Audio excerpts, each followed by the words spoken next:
Hi, this is Maginoni, and welcome to another edition of The Good, the Bad, and the Disappointing. This one was really difficult. I had to enlist the aid of the watcher.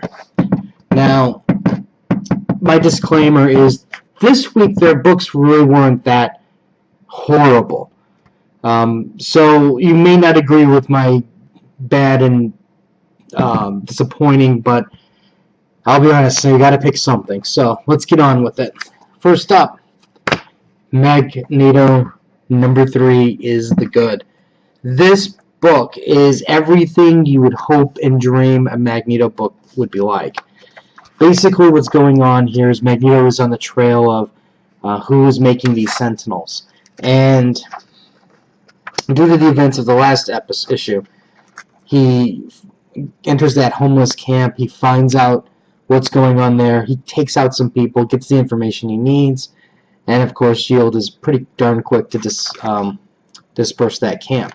But anyways, he goes into the structure where they're actually keeping the Sentinels. And I'm not really going to give too much spoilers away because there's some really good parts in here. But I will say there's an interesting twist of an idea in here, and it just proved how much of a badass Magneto is. It proved how much of a badass that we need him to be, and it's a true injustice that he's playing the superhero role at times, because this is what the Marvel Universe needs, somebody like this to shake things up again. I thought the art was good, the writing was fantastic, and this is by far one of the most enjoyable books I read this week. There were others, but this, for me, was the best. Okay, let's go with the bad. And the bad is pretty much Detective Comics. Now, here's the deal. It's not that it's a truly disappointing book or a horrible book. It's not. To me, it's just basically what they do at times is they give you some familiar scenes just to piece one scene to the next, just to get to the end. Now, I realize that writers take liberties and things like that to advance the storyline, but for me, this is the part which made me disconnect from the story. See, if you remember the last issue, a girl went to Wayne Manor. She was just crazed, and she dies of this overdose. Well, the police are there. They're investigating what's going on. Bullock is like, I know you're responsible. I know you know what's going on. Blah blah blah blah. And Bruce is just like, I didn't do it. Well, they go, okay. Well, we need blood samples. We got to take you down to the police station, which is exactly what could potentially happen.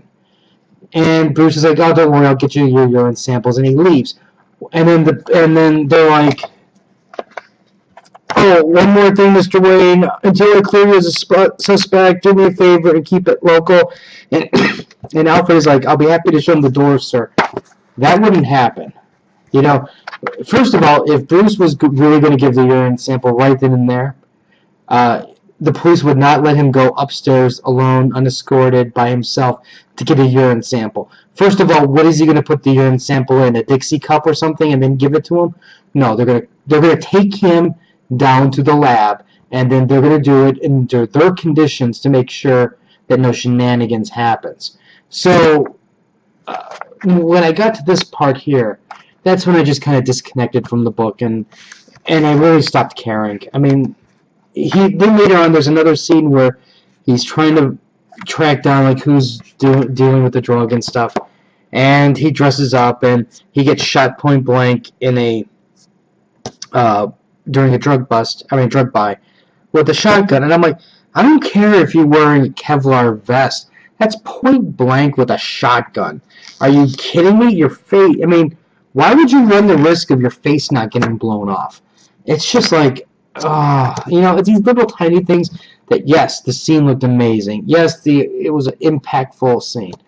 But when you combine little things here and there, I start losing the sense of the world. It's now becoming a fake world now, and it's kind of like they're just shortcuts to get to the end.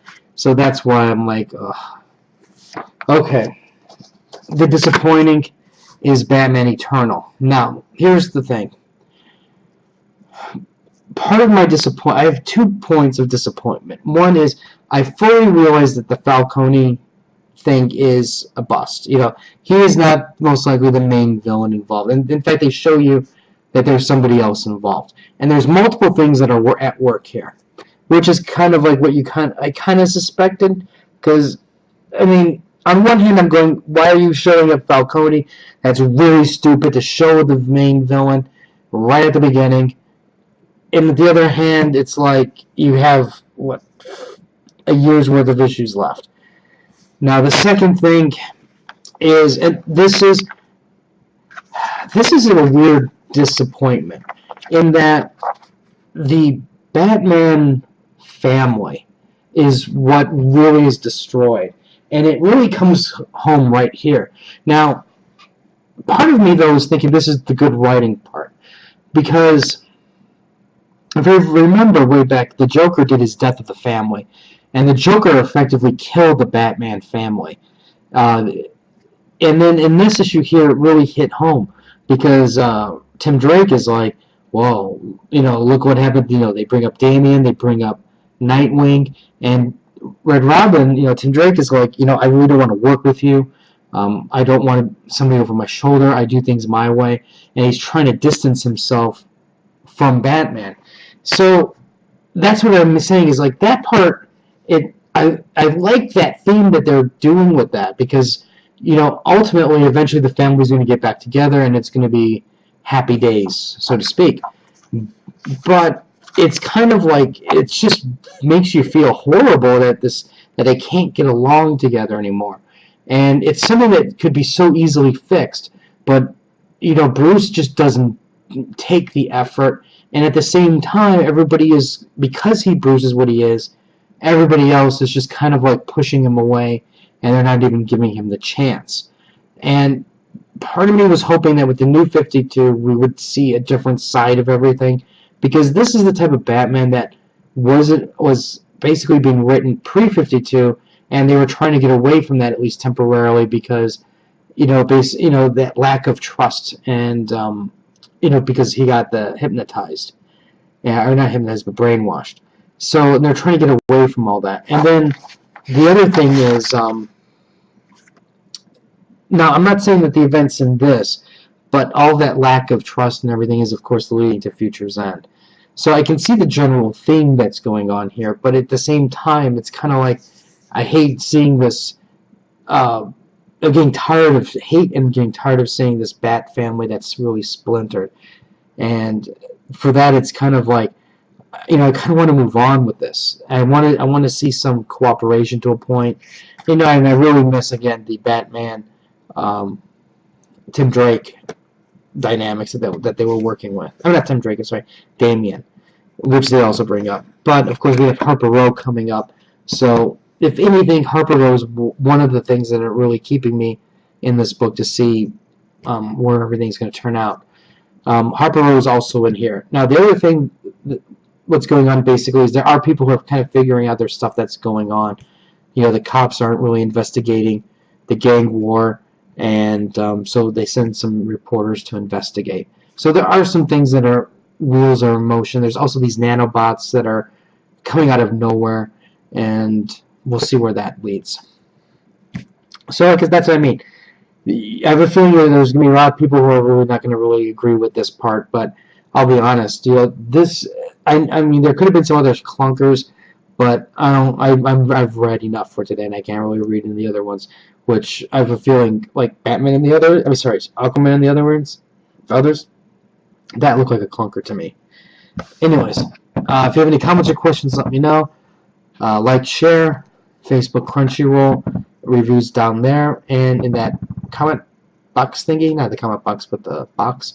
And I'll have more reviews and stuff later. So, until next time.